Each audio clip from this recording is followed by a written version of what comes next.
नमस्कार मंडळी. गोकर्ण म्हटलं की बीच आणि मंदिरे एवढंच नसून गोकर्णमध्ये निसर्गाने नटलेल्या बऱ्याच अशा गोष्टी आहे, ज्यामध्ये एक महत्वाचं म्हणजे याना केव्ज. खूप सुंदर अशी ही वास्तू आहे. याना केव्जला कसं पोहोचायचं याच्या काही टिप्स मी सांगितले आहे. सो नक्की व्हिडिओ शेवटपर्यंत बघा. सो आता मी आलोय याना केव्जला. खूपच जास्त गर्दी आहे. पार्किंगसाठी तशी भरपूर जागा आहे.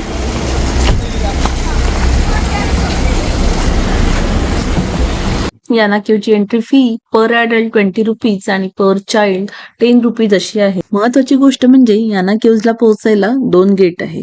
आता जिथे मी तुम्हाला दाखवत आहे ते आहे साऊथ गेट. साऊथ गेट पासून आपल्याला 2 ऑप्शन्स आहे. एकतर आपण जिप्सी करून जाऊ शकतो किंवा आपण डिरेक्टली ट्रेक करून जाऊ शकतो.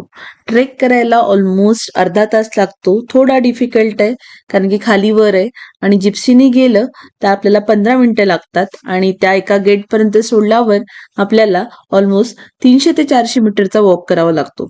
सो तुमच्यासोबत जर लहान मुलं ओल्ड एज पीपल असतील तर तुम्ही नक्कीच जिप्सी करून जा. ते खूप बेस्ट ऑप्शन आहे. आणि जर तुम्ही साऊथ गेटला न येता दुसऱ्या गेटला आलात तर तुम्हाला हार्डली 400 मीटरचा वॉक करावा लागतो. सो अकॉर्डिंगली तुम्ही तुमचा ट्रॅव्हल प्लॅन. ट्रेकिंगचा रस्ता पण खूप सुंदर आहे. ठिकठिकाणी रिव्हर क्रॉसिंग बसायला त्यांनी जागा केलेली आहे आणि पूर्ण जंगलातून हा ट्रेक असल्यामुळे एक वेगळीच मजा येते. फायनली पोहोचलो आम्ही.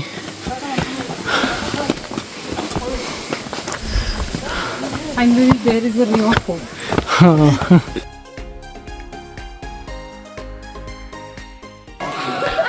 आम्हाला वाटलं आम्ही पोहोचलो, पण अजूनही बरंच पायऱ्या आहे. जागोजागी टॉयलेट्स कन्स्ट्रक्ट केले यांनी मध्ये आणि रेस्टरूम्स पण आहेत. मध्ये एक मंदिर लागलं होतं, तो एक रेस्टरूम होता आणि आता एक जागा. तर ही ऑलमोस्ट शेवटची.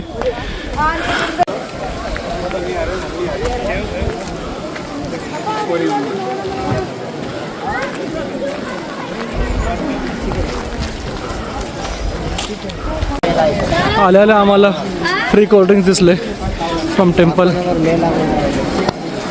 बरं वाटतंय जरा. जॅगरी वॉटर आहे.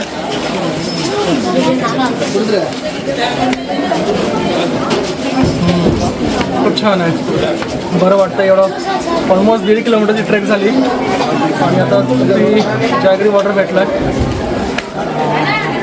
आणि फिल्टर वॉटर जर हवं असेल तर फिल्टर वॉटर इकडे आहे. तर जिप्सीमध्ये फक्त एका जणाची जागा होती म्हणून रुपाली जिप्सीमध्ये आली आणि मी ट्रेक करून आलो. ऑलमोस्ट 1.5 किलोमीटरचा ट्रेक होता. 30-35 मिनिट्स लागले आम्हाला वर ट्रेकने यायला. आणि तुला किती वेळ लागला? मला पण ऑलमोस्ट 15 मिनिट लागले आणि तिथे त्या पॉईंट नंतर ऑलमोस्ट 400 मीटर्सचा डिस्टन्स आहे. जिप्सी 400 मीटर्स तिथे स्टॉप आहे. तिथून आपल्याला चालत ऑलमोस्ट 400 मीटर यावं लागतं. बट तो उतारच असल्यामुळे काही जाणवत नाही. पण हे लोक पूर्ण चढ करून आले तर खूप त्यांना दम लागला. पूर्ण चढाव आहे ॲक्च्युली ट्रेकिंग करताना येताना. आता इकडनं रिटर्न जाताना मे बी एवढं थकावं येणार नाही कारण खाली उतरणार आहोत म्हणून. सो आम्ही फायनली पोहोचलो आहे याना केव्जला. पाहून असं वाटतं की मुंग्यांचं मोठं वारूळ आहे की काय, पण खूपच सुंदर. बाहेरूनच एवढं सुंदर दिसतंय. आता आम्ही आतमध्ये जाऊन बघतोय कसं आहे ते. आणि बेसिकली तुमच्यासोबत जर कोणी सिनियर सिटीजन असेल किंवा लहान मुलं असेल तर ट्रेक अवॉइड करा. तुम्ही फार थकून जाल. जिप्सीचा ऑप्शन चांगला आहे, बेस्ट आहे. तर जिप्सी अराउंड 2500 मध्ये 6-7 जण घेऊन जातात. आम्ही ट्रेक करून तिकडे उतरलो आणि मग तिकडे एक मंदिर होतं, त्या मंदिराचे दर्शन घेतले आणि मग परत पायऱ्या आहे अराउंड 100-150. तर पायऱ्यांनी वर येऊन तिकडे आम्ही पोहोचलो केव्हच्या एंट्रन्सला. कर्नाटक राज्यातील उत्तर कन्नड या जिल्ह्यामध्ये प्रसिद्ध असलेल्या याना केव्ज बद्दल अशी आख्यायिका आहे की भगवान शंकरांकडून भस्मासूर राक्षसाला असे वरदान मिळाले की ज्याच्या डोक्याला भस्मासुराने हात लावेल त्याची राख होईल.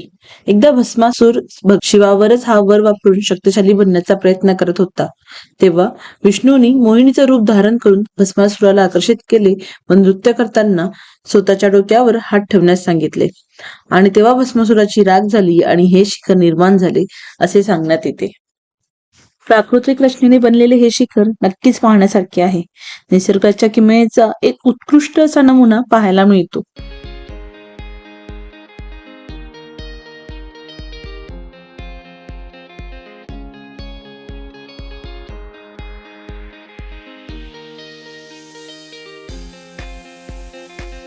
तो ऑलमोस्ट आम्हाला आतमध्ये 1 तास लागला. खूप छान आहे, वेगळीच निसर्गाची किमया किंवा रचना म्हणू शकतो. है ना, मस्त हो, वाटलं. खूप छान आहे. बाहेरून असं वाटतं मुंग्यांचं वारुळ मोठं, Correct. पण आतमध्ये गेल्यावर पण खूप सुंदर आणि दोन पहाडांच्या मध्ये एक दगड फसलेला आहे, ते पण पाहायला खूप छान वाटतं. पाहण्यासारखं आहे. आता आम्ही परत खाली उतरतोय कारण की जिप्सीचं काही कन्फर्म नाही आहे. येताना मी एका फॅमिलीसोबत शेअर करून आली होती, पण आता उतर आहे. आता आम्ही उतरत 1.5 किलोमीटर आहे ऑलमोस्ट. आता आम्ही उतरत चढत होतो आमच्या पार्किंगपर्यंत पोहोचतो. जर तुम्ही कधी गोकर्णाची ट्रिप प्लॅन करायचं असाल तर नक्की याना केव्जला भेट द्या. खूप सुंदर अशी ही जागा आहे. जर हा व्हिडिओ तुम्हाला आवडला असेल तर नक्की लाईक, शेअर आणि सबस्क्राईब करा. भेटूया पुढच्या व्हिडिओमध्ये. धन्यवाद.